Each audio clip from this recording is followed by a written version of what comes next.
So good. Not sponsored, but so good.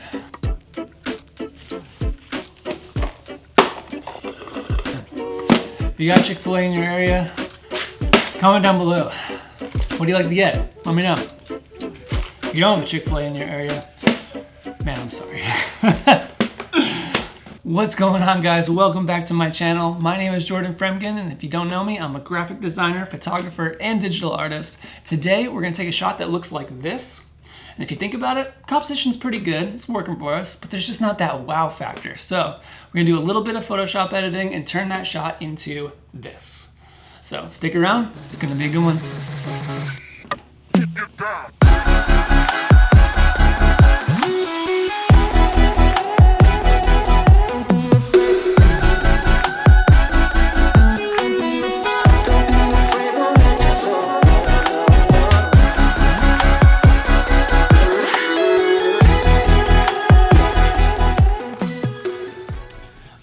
So let's get into this. This is gonna be a fun one. We're gonna take this picture here and add a mountain in the background just to kind of spice things up a little bit.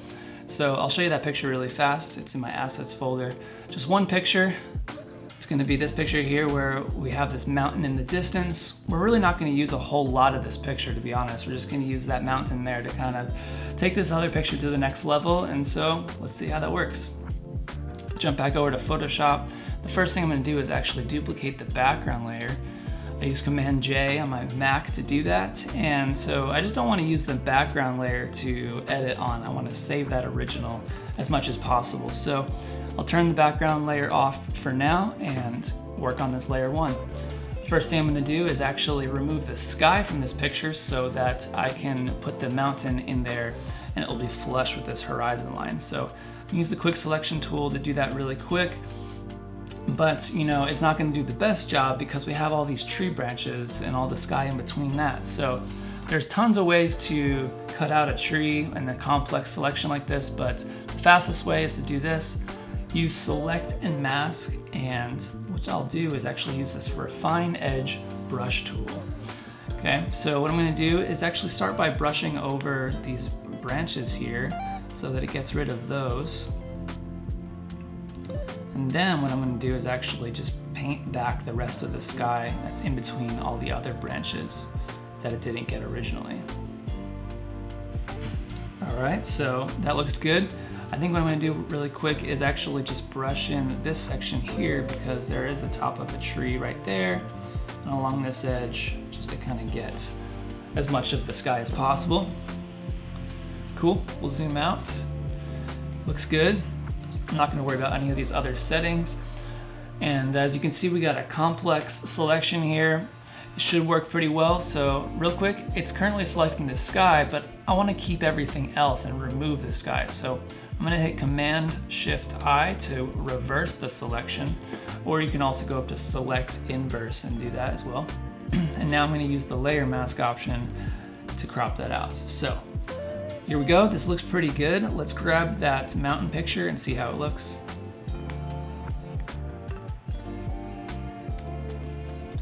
All right, so I'm gonna sandwich this in between the two layers here. Looks pretty good. I mean, the exposure looks pretty good, and it just could use a little bit more contrast to sell this effect, I think. Having two pictures that are similar in exposure definitely helps, but you can go to the extreme. It just will take a little bit more work to kind of bring two pictures together that were taken at two different times of day per se. So what I'm going to do is actually just drag this picture down a little bit and make the height of the mountain a little bit more believable as far as this picture goes. I like that there. And if we zoom out, it looks pretty good, but now we have the top of this here kind of getting cut off, but I'm not going to worry about that because I'm just going to remove the sky out of this picture as well and use the original sky to kind of marry these two pictures together. And you can use whatever sky you want in your picture, but in this case, I'm just going to remove this one. Again, Command-Shift-I to reverse that selection and use the layer mask to crop it out. So let's turn on that top layer. Let's turn on that bottom layer as well so we have the sky from the original picture as well. And hey, that looks pretty good. So let's zoom in here. Let's see if there's any flaws really fast. I think there's like a faint line here from the original picture. I don't know if you guys can see that, but, or not the original picture, but the mountain picture. So I'm gonna use a brush. Here's just a simple round brush. Use black on the layer mask and get rid of that line. That was from the edge of the other picture.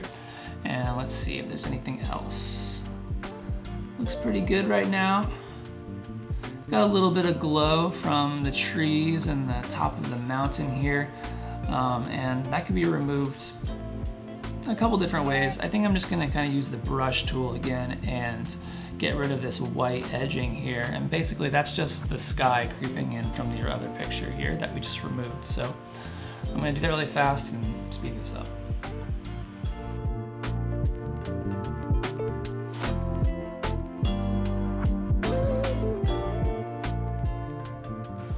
All right, so that's looking pretty good. I think the next thing we're gonna do is actually mess with the contrast of that mountain picture to kind of make it pop and fit a little bit more. So I'm gonna do that by using some adjustment layers. I think the first one I'm gonna do is the hue and saturation, just a little bit here. I'm gonna clip that to that bottom layer. You can do that by holding Option and clicking here, or also using this button here. But I think the first thing I'm gonna do is actually kind of just draw back some of the saturation a little bit. It also helps to know like kind of what style that you're gonna finalize this picture in as you're editing it, so you can kind of slowly work your way to that. So I'm also gonna do some brightness and contrast. I think what I'm gonna do is drag this brightness down quite a bit. Kinda wanna make it darker, a darker mountain, and boost that contrast way up. All right, that looks pretty good. I like the way that's looking. All right, let's see what else we can add to this. I'm gonna add some levels. This will kind of boost the contrast a little bit too, but I'm not gonna do anything crazy. Just kind of boost those blacks and those whites.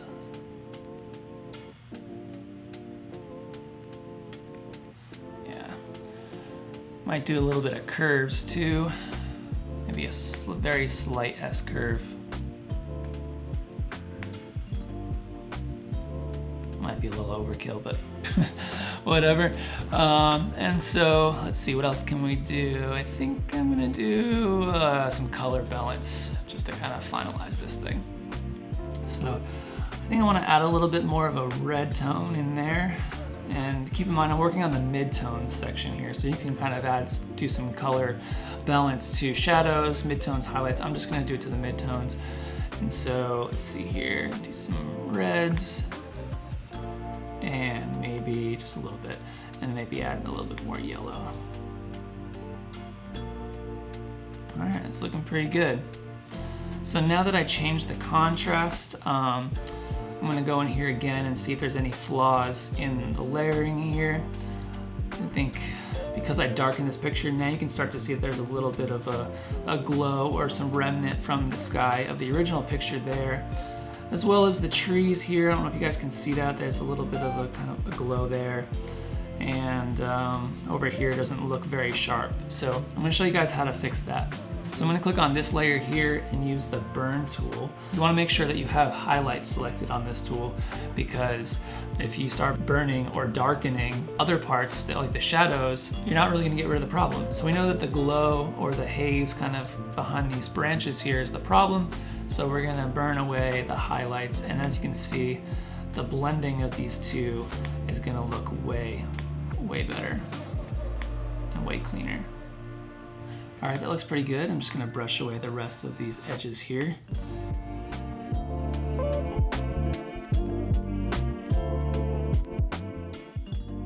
All right, so that looks a lot better. I'm not too worried about this section over here, because what I'm gonna end up doing is probably fading this part out and adding some fog and stuff to kind of just bring these two pictures together, because you can kind of see a little bit of fog coming in on the mountain picture right here, or it looks like fog to me. So I'm gonna use that to my advantage and add some fog on this picture eventually.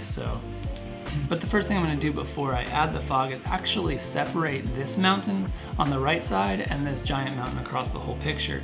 I wanna create some layer depth there, so when I add the fog, I can add this fog in between those two mountains just to kind of sell the effect a little bit more. So what I'll do is grab all of these adjustments and this layer here that I created before, Command J to duplicate it, and I'm just gonna merge down these layers here so that I have a second version of it. So with that merged, I'm just gonna turn this off for now and try to cut out this little section here of this mountain. So it's gonna be a little tricky, but the way I'll do this is using the lasso tool, just kind of draw a rough selection around that, create a layer mask, and then what I'm gonna do is just brush away the edge here using the layer mask and using black on that to brush this away.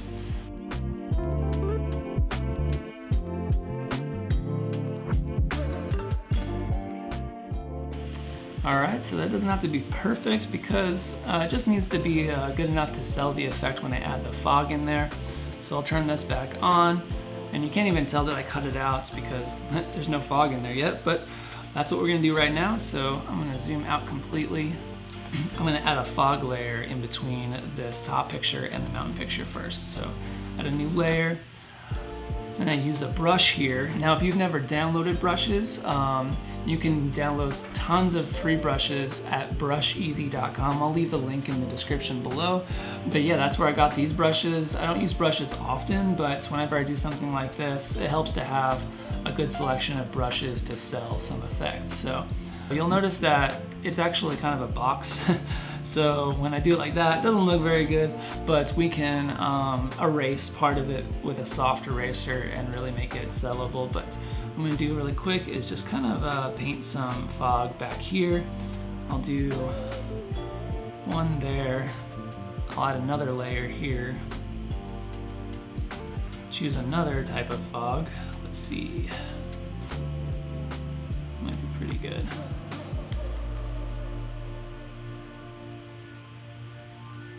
Pretty good. Let's do another one. I like to put them on different layers, just makes it a little easier for me.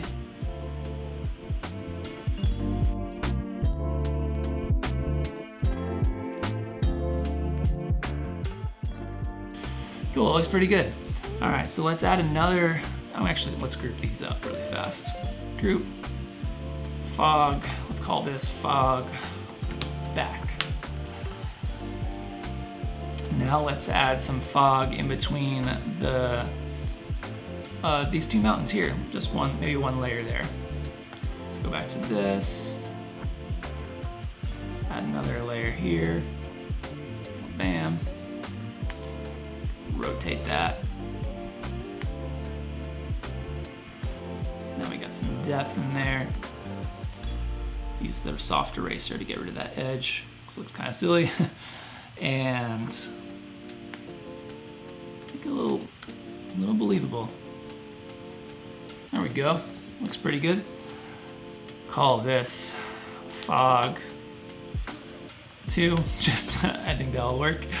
And I think what I'm gonna do is add some fog on top of everything. So let's add some more fog down here on the water side.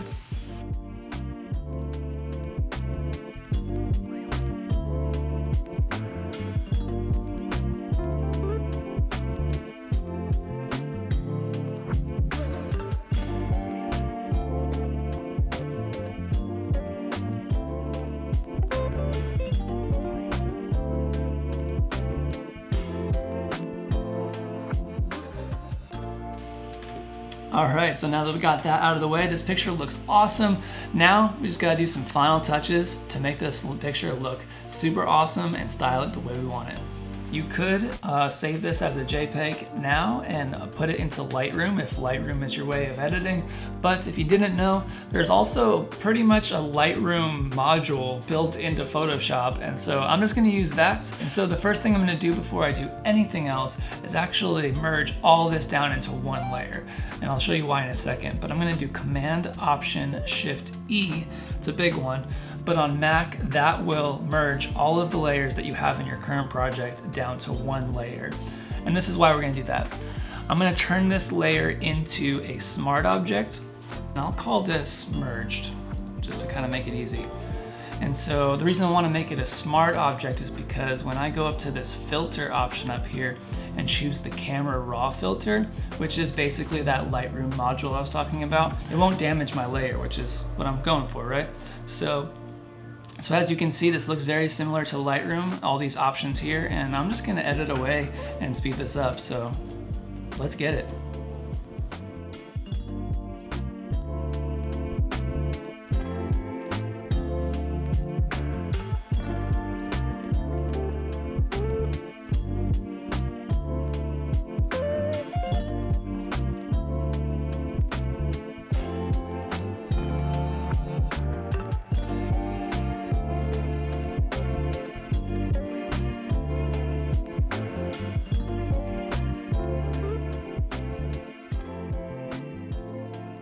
All right, I think I finished editing this for the most part.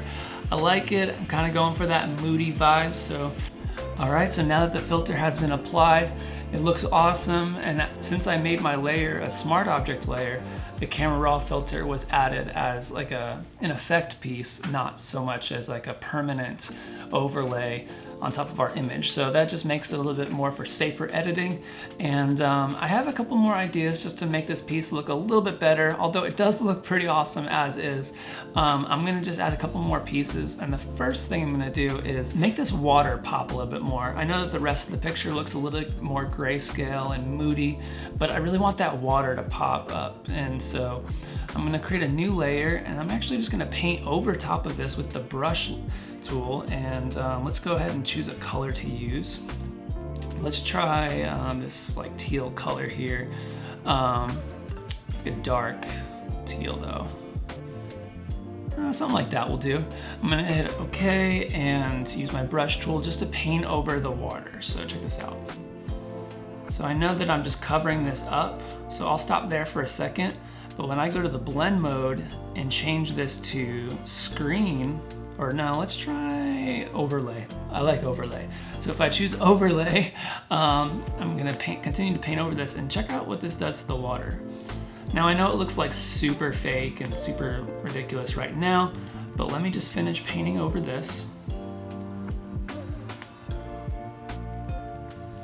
And then I'll soften it up, because we're not gonna leave this at 100%.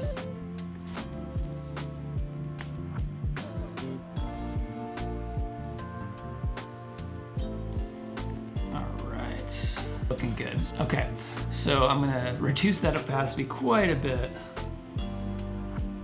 maybe even like 30%. But check out the before and after. Like before, after, huge pop, huge difference, makes a big deal. Let's check this out. Let's do the sky as well. I think I'm gonna do the sky. So I'm gonna create another layer for the sky, do the same exact thing.